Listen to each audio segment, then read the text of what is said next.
Two black guys with good credit. Welcome to Two Black Guys with Good Credit. You know, we're heading into the shortest month for the longest history, and I said we're gonna be ahead of everybody, and we're gonna talk about something to do with Black History Month. And one of the things I like to do when it comes to finance is really talk about like this closing the racial wealth gap. You know, Yep. And when I say the racial wealth gap, I'm not just talking about Black. I'm talking about other ethnicities as well. And what can be done, like not just talk about historically and live out all the sadness of what's going on. I know, because we can go through that. That's what every other finance show would do. Is what they do. But we're going to talk about, as we do, so proactive approaches that people can do within their own family to close that racial divide, that racial gap. You know, and the value that we can add to help make that happen.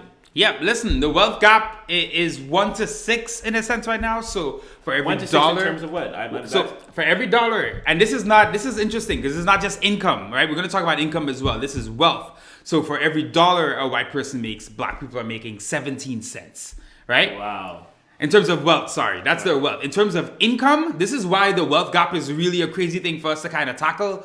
Wealth goes beyond just what you're making in a month. It's about how you're dealing with stresses that come out of nowhere. You know, when a financial stress hits your family, it's affecting your family in a different way than another one that has something in reserve, right? So the income gap right now is it's like 60 cents to $1, which has improved and keeps improving over time. But the wealth gap is still 17 cents to $1.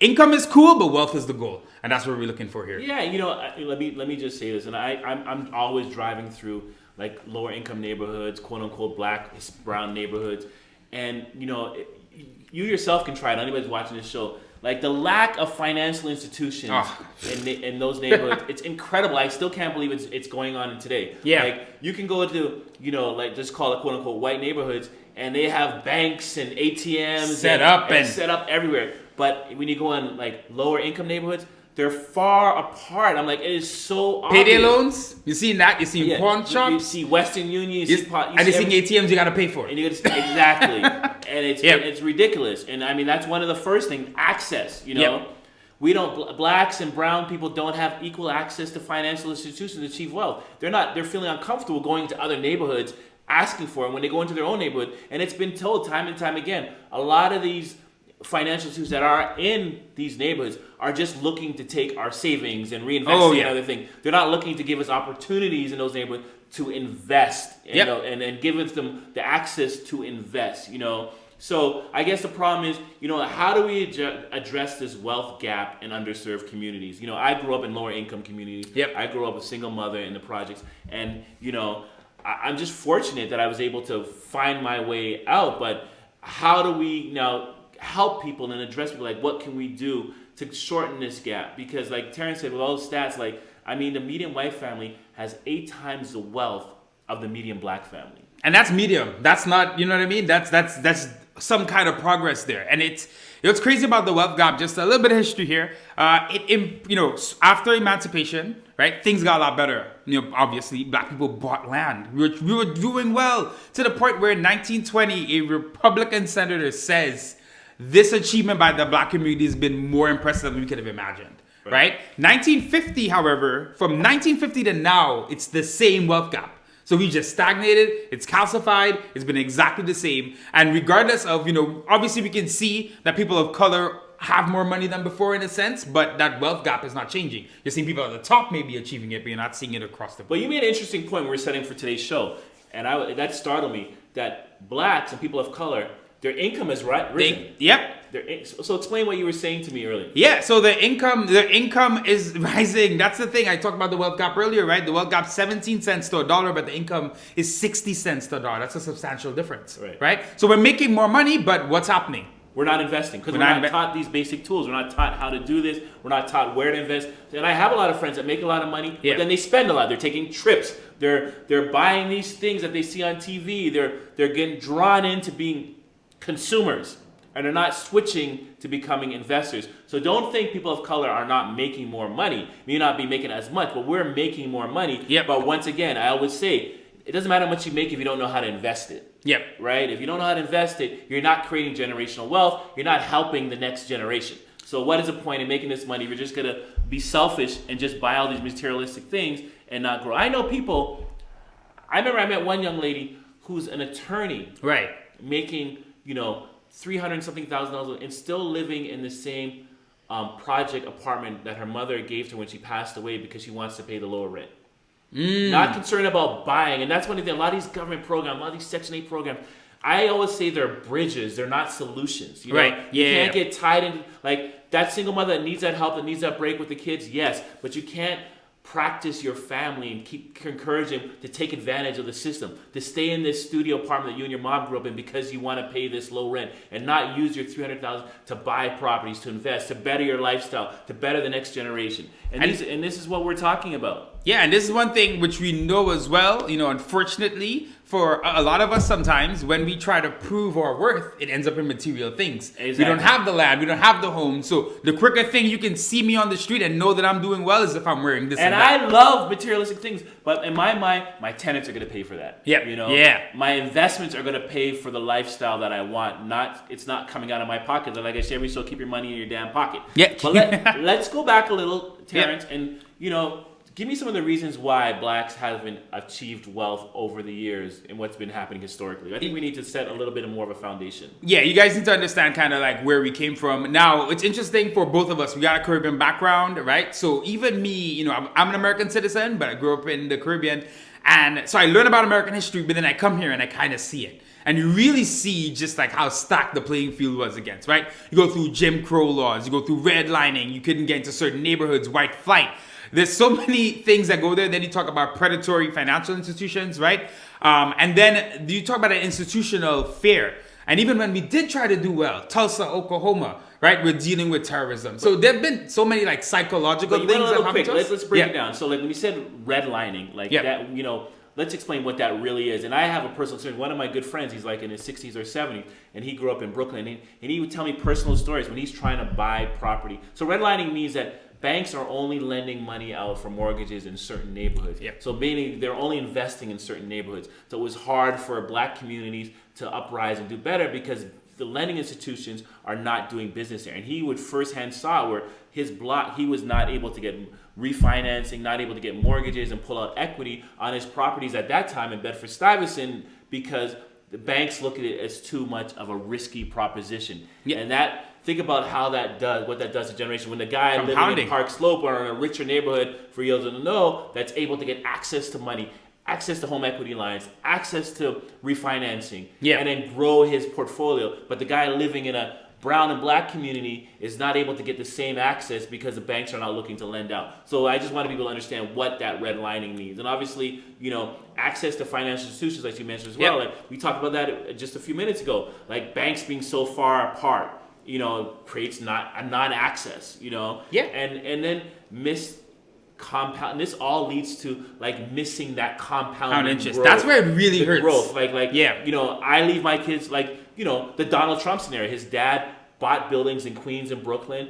Donald Trump was able to leverage those buildings to buy massive buildings in Manhattan and then build himself from there. It's not like Donald Trump just started off with nothing. He was able to leverage a small loan of $1 million. That's what he said. His dad, even before his dad passed away, he created this estate where he zeroed himself out and gave his kids all of his worth.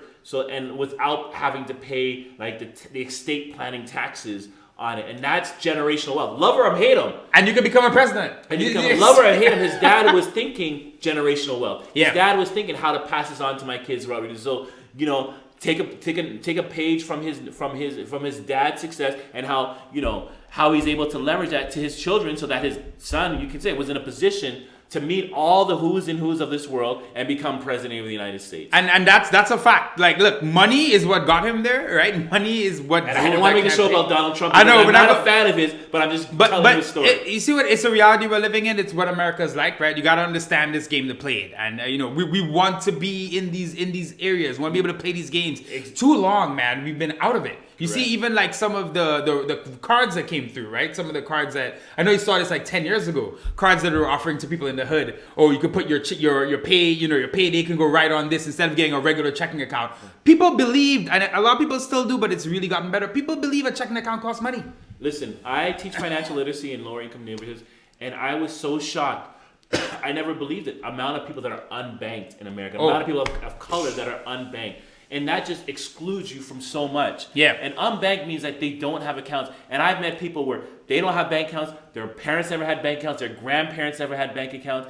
And like you said, they're cashing their checks at the money cashing place. Losing money on every check. They're losing that relationship with the bank to get mortgages, to do all kind of things because they've built such an untrust of the system and they become unbanked. Okay, so we've talked about all the sadness. Yeah. Let's get into what we want to talk about, some of the solutions, okay? One of the things I'll talk about, like I mentioned earlier, is life insurance, estate planning, these wills, providing a will. Because, I always said I would have lived a selfish life if I'm not thinking about the next generation. Like, this part of my life is really not about me. It's setting the stage for the next generation. So, let me ask you this. I'll cut you off there. When did you first start thinking about life insurance? Because, for example, I will think about it, but I'm like, I don't have kids yet. I'm gonna get there, but I'm just asking you, when did you first start thinking, I think what, maybe when I had kids, because God forbid I got hit by a car, I died suddenly. I didn't want to put the mother of my children in a position where they couldn't afford to give the kids a lifestyle that I wanted. Right. And we can do a whole show about life insurance, but I made sure I did enough that they could carry through college, all the expenses we carry, and they have a little something to get, a momentum to get going. That's one thing that I've learned that white families do. They carry life insurance, they give that child, and that's the first step in generational wealth, building that wealth. Where you can imagine where you've gotten a payout, where your student loans are covered, the expenses are covered. When a lot of black families and brown families suffer a family loss, it affects them financially. That's the thing, it's the opposite. It's the opposite. It's generational tax. So I would say life insurance, estate planning, will is all what you need to do to create that wealth mindset. And then I'm always a fan of, I never understood why we withhold information from our kids. Like, you have a great relationship with your mother. I think my kids should know where all my accounts are, know all the balances in them, so that if something were to happen to me, they're able to take advantage of it right away and go. Like how you and your mom have a great relationship. Yeah, that's something I think as a community too, we're trying to get better at and improve, but you're right. There's this disconnect. The secrecy. Where it's like, oh, you don't know, that's grown folk business. Exactly. We shouldn't tell you about what we're worth. Your kids should know, good or bad. They should know if something happened to you, how they can transition and help. Because if not, somebody else is going to take advantage. Somebody else is going to access things. Someone's going to teach them. If it's not you, and whether it's teaching them or taking advantage. Taking advantage. Yeah, exactly. The next thing I want to say, I'm not gonna keep going on it, but real estate. Yes. It's the fastest way to grow wealth. Okay, so the solution is, even if you buy a condo or co-op that you can pass on, it's so important, especially now with the Airbnb in this world, that you can leverage it to rent out. There's so many things you can do. So, you should think from renting to owning, okay? I love that you brought that up just specifically for, obviously, you're thinking about tenants, stuff like that, but the fact that you could give your next generation a place to live for free, in a sense, where you look at what rents are and how much of your expensive rent could be. It's a game changer. So real estate is really thinking long term here. And then the next one, and I always say it's part of my program when I teach financially, is education. Education allows you to be able to have certain conversations and then people not take advantage of you. And education can now come in many different ways. But it's not just for the paper. It's not just to get the great job. It's to being able to have critical thinking. Be able to, I always say, yes, you have accountants, you have lawyers, you have doctors, but you have to be able to have the know-how, the ability to learn and understand what they're saying to you so you won't be taken advantage of, to be able to research things and apply. You can't rely on your real estate agent to do everything for you. You can't rely on your lawyer to tell you the legal matters. I've been in lawsuits and me and my lawyer have sat down at the table together working things out as a team. Yeah. And that's it. That's what an education will give you, that confidence. And you have to continue to be a life learner, Turn off the music sometimes. Listen to an audible show. Listen to radio. Read what's going on, current affairs. You have to make your kids and yourself, I am committed. Yep. I am committed to being a life learner. I love that. And look, we have resources today that, to bring up the past, unfortunately, our ancestors died for us to get. Exactly. And they would have... No more library cards. I'm just saying, so we have it today. We have so many opportunities. It's so easy today. Podcasts, audiobooks, YouTube. There's so many avenues. And just to add on to a couple of things you mentioned, financial literacy, right? Having financial literacy, that ties into education, of course. But I've gone through my journey, I would say, in the last 5-6 years. What I'm going to teach my children is so different from what I would have taught them just even 5-6 years ago.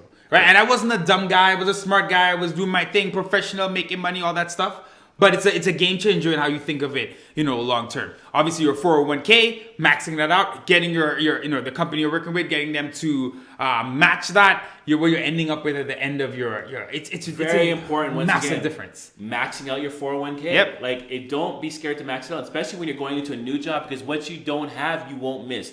And then you'll see how fast that 401k will increase, especially match, and you can leverage that. Yep. To buy property, buy real estate, do those things to create that wealth mindset. And even 529k plans. My sister had one for her kids. She has 4 kids, single mother.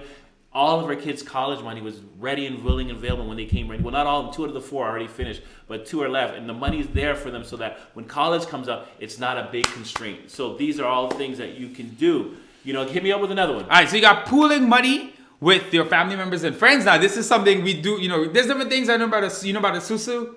In the Caribbean, but talk to me about any applications you've seen of that. I've looked at I've worked with many other ethnic groups, and some things you have to take from their groups. Like the Jewish people are big fans of pooling their money together to acquire things.